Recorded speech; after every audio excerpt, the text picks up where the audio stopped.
हाँ तो फाइनली हमें बहुत समय बाद मार्वल की तरफ से कुछ अच्छा देखने मिल चुका है। हाँ मैं बात कर रहा हूँ लोकी के सीजन 2 की, जिसका पहला एपिसोड आ चुका है और ये वहीं से कंटिन्यू करता है जहाँ पर इन्होंने लास्ट टाइम छोड़ा था। और सीजन 1 के एंड में हमारे सामने कई सारे सवाल आ गए थे, उसके जवाब हमें सीजन 2 के पहले एपिसोड में ही मिल जाते हैं और उससे भी ज्यादा हमारे सामने नए सवाल आकर खड़े हो चुके हैं। और हाँ तो टीवी में कुछ गड़बड़ चल रही है और मेरे लिए one of the best reveal इस एपिसोड की थी टीवी इंजीनियर ओबी। इस बंदे को कितना कुछ पता है, इतना कुछ कैसे पता है, इन सब के बारे में हम शुरुआत से बात करते हैं।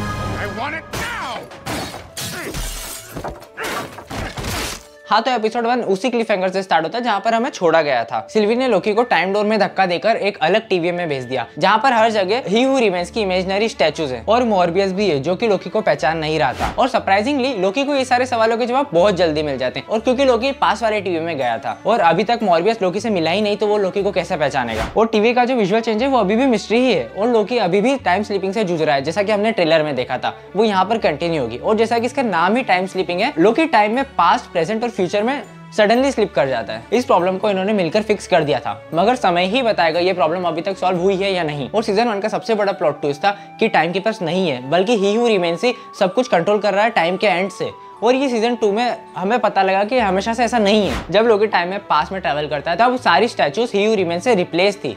इसका मतलब पास्ट में ही हू रिमेन वेल नोन आइडेंटिटी था। और ऐसा हो सकता है कि कैंग का कोई वेरिएंट टीवी में आकर सबकी मेमोरी वॉश कर फेक टाइम कीपर को स्टैब्लिश कर दिया हो। जब लोकी खुद को सबसे पहले पास्ट टीवी में पाता है तो उसे वॉल पे लगा एक डिवाइस दिखता है जिसमें रिकॉर्डिंग होती है जोनाथन मेजर्स की, जो कि रेवेनर रेंसलेयर को थैंक्स कर रहे होते हैं उसकी हेल्प के लिए। अब यहाँ पे मल्टीवर्सल वॉर का सीन हो सकता है। और टीवी में टाइम स्लिपिंग कैसे हो सकती है? अगर टीवी टाइम के बाहर एग्जिस्ट करता है तो वहाँ पे टाइम स्लिपिंग कैसे ही हो सकती है? और ओबी को टाइम स्लिपिंग के बारे में इतना कुछ कैसे पता है? ये तो कोई सेंस नहीं बनाता। इसका मतलब टीवी टाइम के अंदर कहीं एग्जिस्ट करता है। और इस एपिसोड में हमें टीवी एजेंट के माइंड मैपिंग के बारे में भी टीज किया गया है। टीवी इंजीनियर ओबी, इस बंदे को कितना कुछ पता है, इतना कुछ कैसे पता है? इस बंदे ने लिटरली टीवी के मैकेनिकल वर्किंग पर बुक लिख रखी है। और ये जो मॉर्बियस से मिला था, मॉर्बियस को इसके बारे में कुछ याद नहीं था, मगर इसको 400 साल पुरानी बात भी याद थी। इसका मतलब मॉर्बियस का भी माइंड इरेज करा गया है। और ऐसा हो सकता है कि बहुत समय से उसकी मेमोरी इरेज नहीं की गई हो, क्योंकि जैसा कि उसने एपिसोड में मेंशन करा था उसे बहुत समय से कोई मिलने नहीं आया। तो ये जानना भी मेरे लिए इंटरेस्टिंग रहेगा। और इसी बीच लोकी के टाइम स्लिपिंग ने एमसीयू के सारे टाइम ट्रेवल के रूल तोड़ दिए।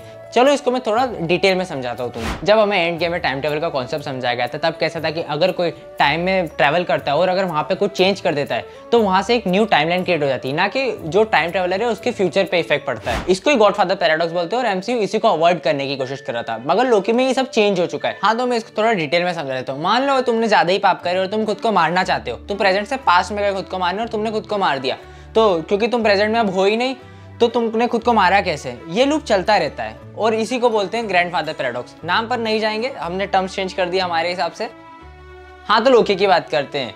जब लोकी टाइम स्लिपिंग के कारण पास्ट में ओबी के साथ होता है, जिस समय वो अपना टाइम स्लिपिंग का सॉल्यूशन ढूंढ रहा होता है और जैसे ही उसको सॉल्यूशन मिल जाता है उसी समय प्रेजेंट वाले ओबी को, जो कि मॉर्फियस के साथ होता है, उसको सडनली सब याद आ जाता है। ये मेरे ख्याल से की पॉइंट होगा कैंग के सामने लड़ने के लिए, चाहे वो कोई भी लड़ सकता है, एवेंजर्स हो या फिर लोकी। और आगे हमें शो के स्टार्टिंग से दिखाया जा रहा था कि टीवी में लाइट फ्लक्चुएशन की प्रॉब्लम हो रही है और जैसे ये बात ओबी को पता लगती है वो इमीडिएट समझ जाता है कि ये प्रॉब्लम टेम्पोरल रूम में हो रही है। और आगे हमें ज्यादा टेम्पोरल रूम वर्क कैसे करता है इसके बारे में नहीं बताएगा, पर उसको देखकर इतना समझ में आ रहा है कि temporal room unnecessary time branches को हटाकर एक सेक्रेट टाइमलाइन मेंटेन करने में हेल्प करता है, जो कि मल्टीवर्स को स्टेबल रखता है। और अगर टीवी को टेम्पोरल रूम को फिक्स करना है तो उसको फिक्स करने के लिए उन्हें अनगिनत टाइमलाइंस को मिटाना पड़ेगा, जिसके कारण उन टाइमलाइन के अंदर रहने वाले लाखों लोगों की जान जाएगी। आगे अगर लोकी को अपना टाइम स्लिप सही करना है तो उसके लिए उसके पास सिर्फ एक ही रास्ता है, जो कि ओबी ने उसे बताया है, जो बहुत ज्यादा खतरनाक होने वाला है। लोकी को लूम के अंदर जाकर टाइम स्टिक ढूंढनी पड़ेगी और खुद पे लगानी पड़ेगी। उस बीच मॉर्बियस जो है वो अपना लूम रेडी करेगा। पर जब लोकी लूम के अंदर जाता है उस बीच केओस मचा होता है और उसे टाइम स्टिक नहीं मिल रही होती है।